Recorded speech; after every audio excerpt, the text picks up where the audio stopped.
मुझे को फवालो मुसाफिर न समझो, मैं आया नहीं हो बुलाया गया हो। ইয়াজিদের হাতে বাইআত দেয় নাই।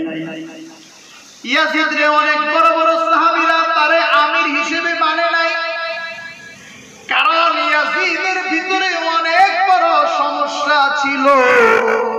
ইয়াজিদের চারিত্রিক সমস্যা ছিল, ইয়াজিদের জুলুমবাজের সমস্যা ছিল, অনেক কিছু সমস্যা দেখা অনেক বড় বড় সাহাবায়ে কেরামরা তার হাতে বাইআত দেয় নাই। কারণ সেই সাহাবায়ে কেরামরা বলতেছিলেন, আমাদের হৃদয়ে যতক্ষণ পর্যন্ত রক্ত আছে ততক্ষণ পর্যন্ত আমরা জালিম শাসক ইয়াজিদের হাতে বাইআত দেব না। সুবহানাল্লাহ। এবার ইরাকের কুফা থেকে অনেক ঐতিহাসিক লিখেন 500 চিঠি আসলো, আবার অনেকে বাড়ায়া লেখেন, এক কথায় অনেক চিঠি আসলো হযরত হুসাইন রাদিয়াল্লাহু তাআলা আনহুর কাছে। অনেক চিঠি আয়েশা হযরত হুসাইন রাদিয়াল্লাহু তাআলা আনহুর কাছে চিঠি যখন আসলো, সেই চিঠিগুলোর ভিতরে লেখা ছিল, ও হযরত হুসাইন, আপনি মক্কায় বসে থাকবেন না, আপনি মদিনায় বসে থাকবেন না, আপনি কুফায় আসেন, আপনারে আমরা শাসক হিসেবে মেনে নিব, আপনারে আমরা আমির হিসেবে মেনে নিব, কারণ ইয়াজিদের তুলনায় আপনি অনেক ভালো। চিৎকার মেরে বলেন না আল্লাহু আকবার। কুফাবাসী হযরত হুসাইন রাদিয়াল্লাহু তাআলা আনহুর কাছে অনেক চিঠি পাঠাইলো যে হযরত হুসাইন, আপনি কুফায় চলে আসেন, আমরা আপনার হাতে বাইআত নিব, আমরা আপনাকে শাসক হিসেবে মেনে নিব। এখন হযরত হুসাইন জানে যে কুফাবাসীর চরিত্র তো ভালো না। হযরত হুসাইন রাদিয়াল্লাহু তাআলা আনহু কুফাবাসীর ঘটনা সত্য নাকি মিথ্যা এটা যাচাই করার জন্য হযরত হুসাইনের চাচাতো ভাই, এই নামগুলা কিন্তু মনে রাখবেন, এখন আর তেমন সুর টুর দিন না, এখন হলো বুঝাইন না ওয়াজ, আবার এই ঘটনা শোনাইয়া আবার সুর দিন। হযরত হুসাইন রাদিয়াল্লাহু তাআলা আনহু তার চাচাতো ভাই মুসলিম ইবনে আকিলকে পাঠিয়ে দিলেন, এই মুসলিম, তুমি কুফায় চলে যাও, সেখানে গিয়ে তুমি ভালো করে দেখে আসো সেখানের মানুষজন কি আসলেই আমাকে নেতা হিসেবে মানতে চায়। মুসলিম ইবনে আকিল সুন্দরভাবে চলে আসলেন। চলে আয়েশা কুফার হামি ইবনে উরওয়া নামক এক ব্যক্তির বাসায় উঠলেন। এক ব্যক্তির বাসায় উঠা উনি আসলেই দেখলেন কুফাবাসী হযরত হুসাইনের জন্য সব পাগল। আল্লাহু আকবার। সবাই খালি বলতেছে, ওই মুসলিম ইবনে আকিল, আমরা তোমার হাতে হযরত হুসাইনের পক্ষে অতি দ্রুত আমরা বাইআত দিতে চাই, তুমি হাত দাও, আমরা বাইআত দিব। ঐতিহাসিকগণ লেখেন প্রায় 18,000 বা 20,000 সব কুফার মানুষগুলো হযরত হুসাইনের পক্ষে মুসলিম ইবনে আকিলের হাতে বাইআত দিয়ে দিলেন। আল্লাহু আকবার। এই বাইআতের খবর যখন কুখ্যাত ইয়াজিদ শুনতে পেল, ইয়াজিদ তখন সাথে সাথে সে টার্গেট করলো। তদানীন্তন সময়ে কুফার গভর্নর ছিল সাহাবী নু'মান ইবনে বাশির। নু'মান ইবনে বাশিরকে ডাইকে বললেন, এই নু'মান, তুমি কুফার গভর্নর, তুমি জীবিত থাকতে আমার বিপক্ষে হযরত হুসাইনের পক্ষে কিভাবে বাইআত নিল, তোমাকে এর জবাবদিহি করতে হবে। কয়, তোমার শাস্তি হইল তোমাকে আমি এই মুহূর্তে কুফার গভর্নর থেকে তোমাকে আমি বরখাস্ত করে দিলাম। কারণ সাহাবী নু'মান ইবনে বাশির ভালো মানুষ ছিলেন, উনি অত কঠোর ছিলেন না। উনি মনে করতেছিলেন, হাইরে, হযরত হুসাইনকে কিছু বলার মতো সাধ্য আমার নাই। এবার নু'মান ইবনে বাশিরকে ওইখান থেকে সরাইয়া বসরার গভর্নর উবাইদুল্লাহ ইবনে জিয়াদকে কুফার গভর্নর বানায়া দিল কুখ্যাত ইয়াজিদ। উবাইদুল্লাহ ইবনে ইয়াজিদকে বানায়া বলল, উবাইদুল্লাহ ইবনে ইয়াজিদ, তোমাকে আমি বসরার গভর্নর বানিয়েছি, সাথে সাথে আমি তোমাকে কুফার গভর্নর বানাইলাম। এর একটাই কারণ, আমার বিপক্ষে হুসাইনের পক্ষে কেউ যেন কোনো ধরনের বাইআত না নিতে পারে, কেউ যেন কোনো ধরনের মানুষের ভিতরে আমার বিপক্ষে আলোচনা করতে না পারে। বর্তমানে জালেম শাসকগুলারে দেখেন না, এক একজন 10 বছর 15 বছর ক্ষমতায় আছে না না? সেই জালেমগুলার অবস্থা যেই রকম ছিল, ওই উবাইদুল্লাহ ইবনে ইয়াজিদ আর কুখ্যাত ইয়াজিদের একই চরিত্র ছিল। এবার উবাইদুল্লাহ ইবনে জিয়াদ এইরকম মুখ আটকায়া কুফায় আসলো, এইরকম সে বহুত চালাক। এখন তার যখন মুখ আটকানো, কুফাবাসী তো চিনে নাই। কুফাবাসী মনে করছে হযরত হুসাইন চলে আসছে। কুফাবাসী মনের আনন্দে গুনগুন গুনগুন করে গান গাচ্ছিল। আর উবাইদুল্লাহ ইবনে জিয়াদ এমন কইরা কয়, হ্যাঁ আমি যে হযরত হুসাইনের পক্ষে এই এলাকার সব মানুষজন, এটা আমি বুঝা ফেলাইছি। এক কথায় সে সিআইডির বেশে আসছে। এবার সে মুখটিকা সরাইয়া বলতেছে, আমি হযরত হুসাইন না, আমি তোমাদের কুফার নতুন গভর্নর উবাইদুল্লাহ ইবনে জিয়াদ। চিৎকার করে বলে আউযুবিল্লাহ। এবার উবাইদুল্লাহ ইবনে জিয়াদ এলাকার নেতৃস্থানীয় মানুষকে ডাকলেন, ডাইকা বললেন, হানি ইবনে উরওয়াকে তার ঘরে কিভাবে বাইআত নিল ডাক দাও। সব নেতৃস্থানীয় লোকজনরে জড়ো করছে। এখন মুসলিম ইবনে আকিলের হাতে যেহেতু এই মানুষগুলা বাইআত দিছিল, তো তাকে বাঁচানোর দায়িত্ব মুসলিম ইবনে আকিলের আছে।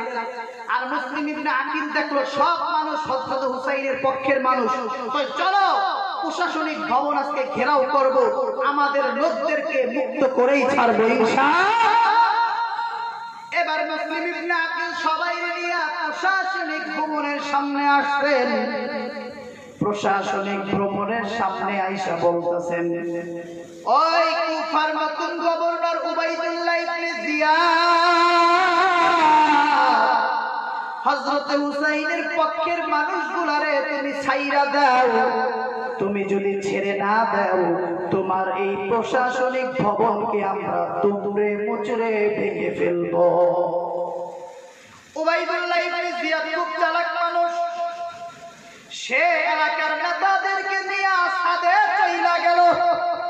ছাদে যাইয়া ছাদ থেকে বলতেছে, এই মুসলিম ইবনে আকিল, এই কুফার মানুষজন, এই হুসাইনের পক্ষের মানুষজন, তোমরা যদি হুসাইনের পক্ষে থাকো, ইয়াজিদের বিপক্ষে যদি তোমরা থাকো, এই যে তোমাদের নেতাদেরকে দেখতাছ, তোমাদের ভাই ব্রাদারকে যাদেরকে তোমরা দেখতাছ, তাদেরকে আমি হত্যা করে ফেলবো। চিৎকার মেরে বলেন না নাউযুবিল্লাহ। কই তোমরা যদি ইয়াজিদের পক্ষে যদি না আসো, হুসাইনের বিপক্ষে যদি না দাও, এখনই আমি এদেরকে হত্যা করে ফেলবো। যেই মানুষগুলা 18,000 20,000 মানুষগুলা হযরত হুসাইনের পক্ষে ছিল, মুহূর্তের ভিতরে তাদের আপনজনদেরকে বাঁচানোর জন্য মুহূর্তের ভিতরে তারা মুসলিম ইবনে আকিলের বিপক্ষে চলে গেল, হযরত হুসাইনের বিপক্ষে চলে গেল। আওয়াজ দিয়া বলেন নাউযুবিল্লাহ। এবার উবাইদুল্লাহ ইবনে জিয়াদ মিটি মিটি হাসে। দেখেছ সব ফাউতাবাজি, সব ফাউতাবাজি। অনেক মানুষ দেখবেন এলাকার ভিতরে গন্ডগোল লাগছে, গঞ্জাম লাগছে, এই কাটা আমার শরীরে রক্ত থাকতে ওদেরকে ছাড়বো না। দেখা যায় একটা পুলিশ যখন একটা বোমা মারছে, সবার আগে ওই দৌড় দেয়, আছে না নাই? কুফাবাসীর চরিত্র ছিল এইরকম ভীতু চরিত্র। এবার মুসলিম ইবনে আকিল বলল, ও উবাইদুল্লাহ ইবনে জিয়াদ, সবাই তোমাকে ছাড় দিলেও আমি তোমাকে ছাড় দিব না। উবাইদুল্লাহ ইবনে জিয়াদ বলেন, এই মুসলিম ইবনে আকিল, মুসলিম ইবনে আকিল যখন এই কুফায় আইসা দেখছে সব মানুষগুলা হযরত হুসাইনের পক্ষে, মুসলিম ইবনে আকিল তখনই হযরত হুসাইনের কাছে চিঠি লিখে দিয়েছিলেন। চিঠির ভিতরে বলে দিয়েছিলেন, ও হুসাইন, আপনি অতি দ্রুত কুফায় আসেন, কুফার মানুষ সব আপনার পক্ষে। ওই চিঠি পাইয়া আমার হযরত হুসাইন জিলহজ মাসের 8 তারিখে পরিবারের সদস্য সহ প্রায় ৭২ জন মানুষকে নিয়ে কারবালার দিকে রওনা হয়েছে। চিঠি পাওয়ার পরে মুসলিম ইবনে আকিলের সাথে কুফাবাসীর এই আচরণ, যেই মানুষগুলো সব তার পক্ষে ছিল মুহূর্তের ভিতরে তার বিপক্ষে চলে গেছে। এবার মুসলিম ইবনে আকিল বলতেছে, এই আমি তোমার বিপক্ষেই থাকবো, এতে যদি আমার জান যায়, এতে যদি আমার মাল যায়, সব চলে যায়। এবার উবাইদুল্লাহ ইবনে জিয়াদ মুসলিম ইবনে আকিলকে শহীদ করে ফেলবে। মুসলিম ইবনে আকিল বলল, ভাইরে, আমি তো আমার চাচাতো ভাই হযরত হুসাইনের কাছে একটা পত্র লিখছিলাম, যেই পত্রের মাধ্যমে আমি বলেছিলাম, হুসাইন, কুফার পরিস্থিতি ভালো, তুমি আসো, কিন্তু আমারে আরেকটা চিঠি লিখতে দাও, কুফার পরিস্থিতি যে আসলে খারাপ, আমি হযরত হুসাইনকে বলবো তুমি আইসো। লেখো। এবার সুন্দরভাবে চিঠি লিখলো হযরত হুসাইন, এই মানুষগুলা তোমার পক্ষে ছিল, কিন্তু জালেমের সামনে 1 মিনিটও তারা দাঁড়াইতে পারে নাই, বুলেটের সামনে তারা 1 মিনিটও দাঁড়াইতে পারে নাই, মুহূর্তের ভিতরে তারা অন্যায়ের সামনে তাদের শিরকে নত করে দিয়েছে, তুমি আইসো না ভাই, তুমি আইসো না। এবার মুসলিম ইবনে আকিলকে শহীদ করে ফেলা হলো। অপরদিকে কারবালার ময়দানের উদ্দেশ্যে, ইরাকের কুফার উদ্দেশ্যে হযরত হুসাইন রওনা দিয়ে দিলেন। অনেকে বলে হযরত হুসাইন ক্ষমতা দখলের জন্য আসতেছিল না রে ভাই, হযরত হুসাইন জাস্ট কুফার মানুষদের চরিত্র দেখার জন্য আসতেছিল। হযরত হুসাইন যখন রওনা দিবে, তখন তিনি তার ভাই মুহাম্মদ ইবনে হানাফিয়াকে বলেন, ইন্নী লাম আখরুজ আশরান ওয়ালা মুফসিদান ওয়ালা বাতরান ওয়ালা যালিমা। হযরত হুসাইন তার ভাই মুহাম্মদ ইবনে হানাফিয়াকে বলে, তোমরা তো মনে করতেছ আমি ক্ষমতার জন্য যাচ্ছি না, ইন্নী লাম আখরুজ আশরান, আমি কোনো ফিতনা সৃষ্টি করার জন্য যাচ্ছি না, ওয়ালা মুফসিদান, মারামারি হানাহানি কাটার জন্য যাচ্ছি না, নির্যাতন করার জন্য আমি কুফায় যাচ্ছি না, ইন্নামা খরাজতু লিতলাবিল ইসলাহ ফি উম্মতি জাদ্দি সাল্লাল্লাহু আলাইহি ওয়াসাল্লাম। সবাই পড়েন সাল্লাল্লাহু আলাইহি ওয়াসাল্লাম। হযরত হুসাইন বলে, আমার দাদা, আমার নানা মুহাম্মদ সাল্লাল্লাহু আলাইহি ওয়াসাল্লামের উম্মতকে সংশোধন করার জন্য আমি কুফার ময়দানে যাচ্ছি। কেন? ওয়া উরিদু আন আ'মুরু বিল মা'রুফ ওয়া আনহা আনিল মুনকার, আমি চাই যে সব জায়গায় ইনসাফ প্রতিষ্ঠিত থাকবে, ন্যায় প্রতিষ্ঠিত থাকবে, এই কারণে আমি কুফার ময়দানে রওনা দিলাম। আল্লাহু আকবার। আরেকটু সামনে যখন গেছে হযরত হুসাইন, প্রতিমধ্যে বিখ্যাত কবি ফারাজদাকের সাথে হযরত হুসাইনের সাক্ষাৎ। আরবের একজন বিখ্যাত কবি ছিলেন কবি ফারাজদাক, যেমন আপনাদের এই ভারতীয় উপমহাদেশে একজন বিখ্যাত কবি ছিলেন আল্লামা ইকবাল রাহমাতুল্লাহি আলাইহি। আল্লামা ইকবালের একটা কবিতা আমি আপনাদেরকে এই আলোচনার পরে শোনাবো ইনশাআল্লাহ। কবি ফারাজদাকের সাথে ইমাম হুসাইনের যখন সাক্ষাৎ হয়, তখন ইমাম হুসাইন বললেন, বাইয়িন লানা নাবা'আন নাসি খালফাক। এই ফারাজদাক, তুমি যে কুফার থেকে আসলা, কুফাবাসীর মানুষের চরিত্র কেমন একটু আমারে বলো তো। তখন কবি ফারাজদাক বলে, মিনাল খবীরি সাআলতা, ওই হুসাইন, যেই মানুষটা সবচেয়ে বেশি ভালো জানে সেই মানুষটাকে তুমি জিজ্ঞাসা করছো, কয়েকটু বলো তো। কবি ফারাজদাক বলে, কুলুবুন নাসি মাআকা ওয়া সুয়ুফুহুম মা বানি উমাইয়া। ও হুসাইন, কুফাবাসীর যত ভালো মনে করছো, কুফাবাসী তত ভালো না, তাদের অন্তরগুলো তোমার সাথে আছে, কিন্তু তাদের তরবারিগুলো তোমাদের বিপক্ষে আছে। চিৎকার মেরে বলে নাও। এবার হযরত হুসাইন বলে, ওয়াল কদরু ইয়ানজিলু মিনাস সামা আল্লাহু ইয়াফআলু মা ইয়াশা। ও ফারাজদাক, হয়তো আমি পাই না, নসিবে যেটা আছে সেটা আসবেই, কারণ আল্লাহ চাইলে যখন যেটা চান দুনিয়ার কেউ করতে না পারলেও একজন মালিক পারে। একটু মুসলমানের আওয়াজে বলবেন সেই মালিকের নাম কি? আরো জোরে ডাকবেন না আল্লাহ। এক হাত উঁচু করে বলেন আল্লাহ।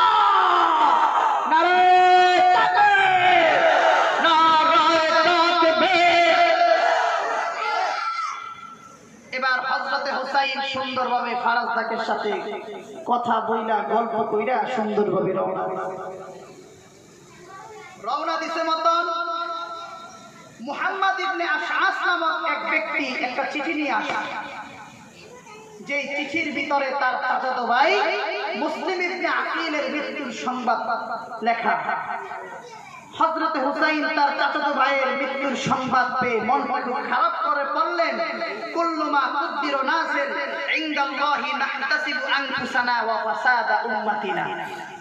হযরত হুসাইন বললেন, আল্লাহর পক্ষ থেকে যা আছে সব কিছু নির্ধারিত, তবে আমার চাচাতো ভাই যেই উদ্দেশ্যে মারা গিয়েছেন সেই উদ্দেশ্য এবং উম্মতকে না বাঁচাইয়া আমি কোনোদিন সরব না ইনশাআল্লাহ। এবার হযরত হুসাইন সুন্দরভাবে যখন ফুরাত নদীর পাশে কারবালার পাশে যখন আইসা পড়েছে, কুখ্যাত উবাইদুল্লাহ ইবনে ইয়াজিদ সৈন্য পাঠাইলেন, 1000 সৈন্য পাঠাইলেন একজন মানুষের নেতৃত্বে। সেই মানুষটার নাম ছিল হুর ইবনে ইয়াজিদ। সেই মানুষটার নাম ছিল হুর ইবনে ইয়াজিদ। সেই তারিখটা ছিল মুহররমের 2 তারিখ। মুহররমের 2 তারিখে হুর ইবনে ইয়াজিদের নেতৃত্বে 1000 মানুষ আইসা ফুরাত নদীর তীরবর্তী এই কারবালার ময়দানের পাশে হযরত হুসাইনের পথকে আটকে দেয়। হযরত হুসাইনকে বলে, হুসাইন তুমি সামনে যাইতে পারবা না, যতক্ষণ পর্যন্ত তুমি ইয়াজিদকে তুমি নেতা মনে না করবা ততক্ষণ পর্যন্ত তুমি সামনে যাইতে পারবা না। এবার হযরত হুসাইনরা মাত্র 72 জন মানুষ, আর অপর পাশে 1000 মানুষ। হযরত হুসাইন কারবালার ময়দানে শিবির স্থাপন করলেন, তাবু স্থাপন করলেন। মুহররমের 3 তারিখ কুখ্যাত উবাইদুল্লাহ ইবনে জিয়াদ আরো 4000 সৈন্য পাঠায়া দিল। এই সৈন্যদের নেতৃত্ব ছিল ওমর ইবনে সাদ। এ দুনিয়ার ইমানদার মুমিন মুসলমান, আমার কথা বুঝে থাকলে বলবেন, আগে আসলো 1000, এখন আসলো 4000, মোট কয় হাজার? এই 5000 মানুষ আক্রমণ করার জন্য, পথ আটকানোর জন্য চলে আসছে মাত্র 12 জনের। মুহররমের 3 তারিখ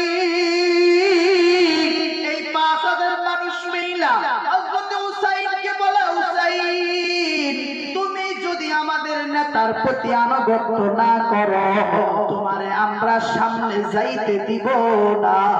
এবার হযরত হুসাইন রাদিয়াল্লাহু তাআলা আনহু কোনো মারামারির কথা বলে না।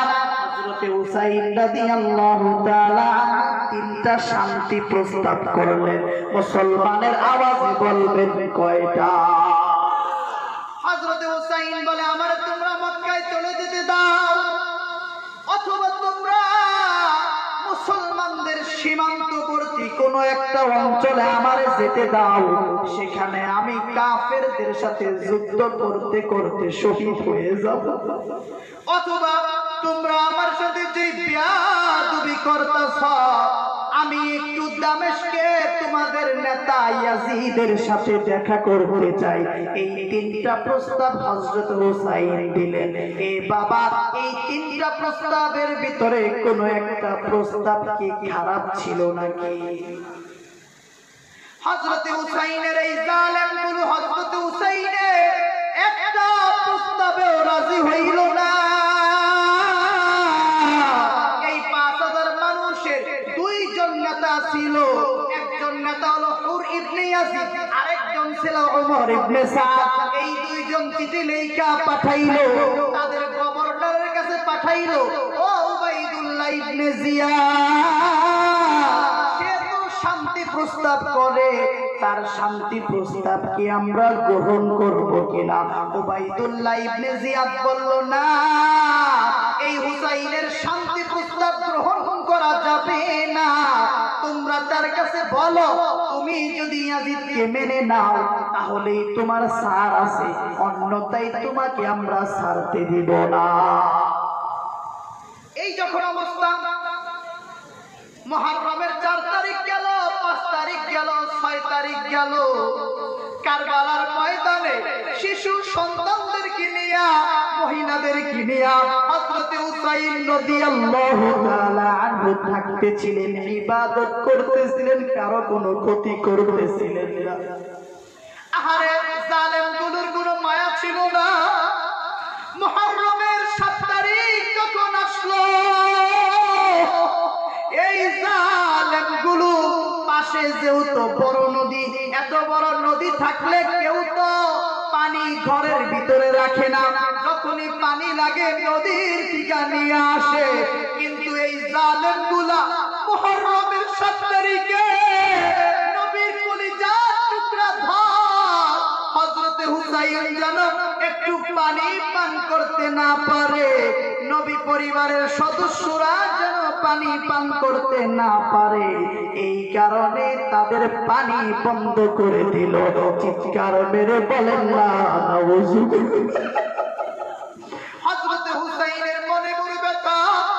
হযরত হুসাইন চোখের পানি ছেড়ে দিয়ে বলে, ও ওমর ইবনে সাদ, আমি তো তোদেরকে কোনো ক্ষতি করি না, আমার শিশু সন্তানরা পানির জন্য ছটফট ছটফট করে, শিশু আলী আকবর, শিশু জয়নুল আবেদিন পানির জন্য ছটফট ছটফট করে, তোরা কেন পানিরা বন্ধ করে দিলি? এই গেল মুহররমের 7 তারিখ। মুহররমের 8 তারিখ উবাইদুল্লাহ ইবনে জিয়াদ একজন কুখ্যাত বেয়াদব ছিল, শিমার বিন জুলজাওশা। কি নাম বাবা? শিমার। তার নাম কি ছিল? এই শিমারের মাধ্যমে চিঠি পাঠাইল। চিঠির ভিতরে লেখা ছিল, এই শিমার, এই চিঠি যায়া ওই উমর ইবনে সাদ আর হুর ইবনে ইয়াজিদকে দিবা। সেটার ভিতরে লেখা ছিল, তোমাদের কাছে আবারও ফরমায়েশ পাঠাইলাম, হযরত হুসাইনের থেকে অতি দ্রুত বাইআত নাও। হুসাইনের চোখের পানির কাছে আমাদের মন গলতে পারবে না। চিৎকার মেরে বলেন নাউজুবিল্লাহ। এবার এই মুহররমের 8 তারিখ যখন এই চিঠি আসে, পানি তখনও বন্ধ। মুহররমের 9 তারিখ এই যে বেয়াদবটা সীমা সকালবেলা উঠা কারো থেকে কোনো পরামর্শ না কইরা, নির্দেশ না নিয়া, সে মুহূর্তের ভিতরে যুদ্ধের দামামা বাজায় দেয়। নাউজুবিল্লাহ। বাড়ি যায় কইন, একটু জোরে করেন না নাউজুবিল্লাহ। আরে হযরতে হুসাইনের রূহানি সন্তানদের আওয়াজ থাকতে হবে বড়, সেই ইমানে আওয়াজে বলেন না নাউজুবিল্লাহ। এই পোলাপান্ডির আওয়াজ দি বড়, এবারে তোর বালি আসছে, তোরা উঠু আসতে গেছে, আমার মুরব্বি আব্বারা জোরে তো মারহাবা কয় না কেন? এবার মুহররমের 9 তারিখ সকালবেলা সুন্দর কইরা এই বেয়াদবটা সীমা অস্ত্রের ঝনঝনানি যায়, হযরত হুসাইন তাবুত থেকে বের হইয়া বলতেছে, তোমাদের সাথে যুদ্ধের জন্য আসি নাই, কিছুর জন্য আসি নাই, তোমরা শুধু শুধুই আমার সাথে যুদ্ধ করতে আসছো। তাদের নেতা ছিল উমর বিন সাদ, সেও বের হয়েছে, বলল, উমর বিন সাদ, তোমরা যেহেতু যুদ্ধ করতে চাইতেছ, আজকে একটু আমার সময়টা দাও, আজকে রাত্রটা আমি একটু মালিকের দরবারে ইবাদত করি, আজকে রাত্রটা আমি একটু মালিকের দরবারে কান্নাকাটি করি, তারপরে কালকে তোমরা যুদ্ধ করবে। রাতের বেলা হযরতে হুসাইন রাদিয়াল্লাহু তাআলা আনহু যখন ইবাদতে মশগুল, কাফেরদের এই কুখ্যাত ইয়াজিদের উবাইদুল্লাহ ইবনে জিয়াদের 5000 সৈন্য কিন্তু এই মাঠে ছিল। 5000 সৈন্যের নেতা ছিল 2 জন, একজন ছিল হুর ইবনে ইয়াজিদ আর একজন ছিল উমর ইবনে সাদ। এই 2 নেতার এক নেতা হুর ইবনে ইয়াজিদ, নামটা সবাই বলেন কি নাম? হুর। হুর কি নাম? কারণ এটা মনে রাখা লাগবে তো, যে আমিনুল ইসলাম শরীয়তপুরি আপনাদেরকে যে সবকগুলো শিখাইতেছে সেইগুলো একটু মনে রাখতে হবে। এই হুর ইবনে ইয়াজিদ রাতের বেলা যখন হযরত হুসাইন আল্লাহর দরবারে কান্নাকাটি করে, সেই সময় আয়েশা চোখের পানি ছাইরা দিয়া হযরত হুসাইনের হাতটা ধরে বলতেছে, হুসাইন, আমি অনেক চিন্তা ভাবনা করছি, আমি রাতের বেলা চিন্তা ভাবনা করছি, আমার অন্তরকে আমি স্বাধীনতা দিয়া দিছিলাম যে আমি কি হকের পক্ষে আছি না আমি হকের বিপক্ষে আছি। আমার অন্তর সাক্ষ্য দিল এই হুর ইবনে ইয়াজিদ তুমি হকের বিপক্ষে আছো, তুমি তো জান্নাতের উপরে জাহান্নামকে প্রাধান্য দিচ্ছ। এই কারণে হযরত হুসাইন আমি আপনার কাছে চলে আসলাম। আমি ওই কাফেরদের সাথে নাই, আমি কুখ্যাত ইয়াজিদের দলে নাই, আমি উবাইদুল্লাহ ইবনে জিয়াদের নেতৃত্বে নাই। আমি আজকে আপনার হাতে বাইআত দিয়া আপনার দরবারে দলভুক্ত হয়ে গেলাম। আল্লাহু আকবার। এই 1000 বাহিনীর সেনাপ্রধান হুর ইবনে ইয়াজিদ সেদিন পারছিল হযরত হুসাইনের পক্ষে আসা, কিন্তু ওই কুফাবাসী 5000 বাসী তারা পারে নাই। একটা জিনিস মনে রাখবেন, আজকে থেকে আমাদের এই শিক্ষা, হযরত হুসাইনের ঘটনা থেকে আমাদের শিক্ষা হইল আমাদের জান লাগলে জান দিব, মাল লাগলে মাল দিব, তারপরে আমরা হকের বিপক্ষে যাব না। আমরা সদা সর্বদা কোরআনের পক্ষে থাকবো, হাদিসের পক্ষে থাকবো, ইসলামের পক্ষে থাকবো, মানবতার পক্ষে থাকবে। এতে করে যদি আমাদের কল্লা চলে যায়, হুসাইনের মতো গর্দান দিব, তারপরও কোনো বাতিলের সামনে মাথা নত করব না। ঠিক কিনা মুসলমান? হুর ইবনে ইয়াজিদের মতো যদি এই সাহস সবাই দেখাইতে পারতো, তাহলে সেদিন আমরা অন্য চিত্র দেখতে পারতাম কারবালার ময়দানে। মুহররমের 10 তারিখ সকালবেলা হয়ে গেছে। ওমর ইবনে সাআদ এই সীমার জুলজাউশা এরা যুদ্ধ শুরু কইরা দিছে। হযরত হুসাইন রাদিয়াল্লাহু তাআলা আনহু বাবা যুদ্ধের জন্য বের হন নাই, যুদ্ধের কোন সামানা পত্র তার কাছে নাই। হযরত হুসাইন রাদিয়াল্লাহু তাআলা আনহু মানুষদেরকে নিয়ে বসলেন, সুন্দর একটা নসিহত করলেন। না, সবাই তো তুমি যাওয়ার মানুষ না, সব মানুষগুলো হযরত হুসাইনের পক্ষ থেকে জিহাদে নাইমা গেল, যুদ্ধে নাইমা গেল। একে একে সব মানুষগুলো শহীদ হয়ে যাচ্ছে। আহারে হযরত হুসাইনের ছোট সন্তানগুলো আলী আকবর পানির জন্য ছটফট করে। আহারে তারপরও শত্রুদের ময়দানে কোনো মনের ভিতরে কোনো একটু ভালোবাসা জাগে না। সব মানুষগুলারে তারা যখন নিহত করতেছে, হযরত হুসাইনের গায়ে কেউ আঘাত করে না। সবাই মনে করে আমার আঘাতটা যেন হযরত হুসাইনের উপর না পড়ে। কিন্তু ওই যে বেয়াদব সীমা, এই সীমার হযরত হুসাইনকে তীর দিয়ে আঘাত করলো। হযরত হুসাইন যখন আঘাতপ্রাপ্ত হয়ে গেলেন কারবালার ময়দানে, হযরত হুসাইন শহীদ হওয়ার আগে কুফাবাসীর উদ্দেশ্যে কিছু কথা বলে গিয়েছিলেন। সেই কথাগুলো কবি আল্লামা ইকবাল তার কবিতার ভিতরে লিপিবদ্ধ করে গেছে। আমি সেই কবিতাটা আপনাদেরকে শোনাবো। সেই কবিতাটা আপনাদেরকে শোনায়া আপনাদেরকে অনুবাদ কইরা দেখায়া দিব হযরত হুসাইন কি বইলা গেছেন। জোরে জোরে বলেন আল্লাহু আকবার। শহীদ হওয়ার আগে যেই কথাগুলো বলছেন, সেই কথাগুলো হিন্দি ভাষায়, উর্দু ভাষায়, আপনাদের ভাষায় আল্লামা কবি ইকবাল তার কবিতার ভিতরে লিপিবদ্ধ করে গেছেন। সেটা শুনতে চান কি চান? মুঝে কো ফাওয়ালো মুসাফির না সমঝো, मैं आया नहीं हो बुलाया गया हो, मुझे को फवालो मुसाफिर न समझो, मैं आया नहीं हो बुलाया गया हो, कि मेहमान बना कर सताया गया हो, कि मेहमान बना कर सताया गया हो, मैं रोया नहीं हो रुलाया गया हो, खुदा जाने कैसी है मेजबानी 72 प्यार पानी। खुदा जाने कैसी है ये मेज़बानी, 72 प्यासों कहे बंद पानी। मुक़द्दर में है हौज़ कौसर का पीना, मैं प्यासा नहीं हो पिलाया गया हो।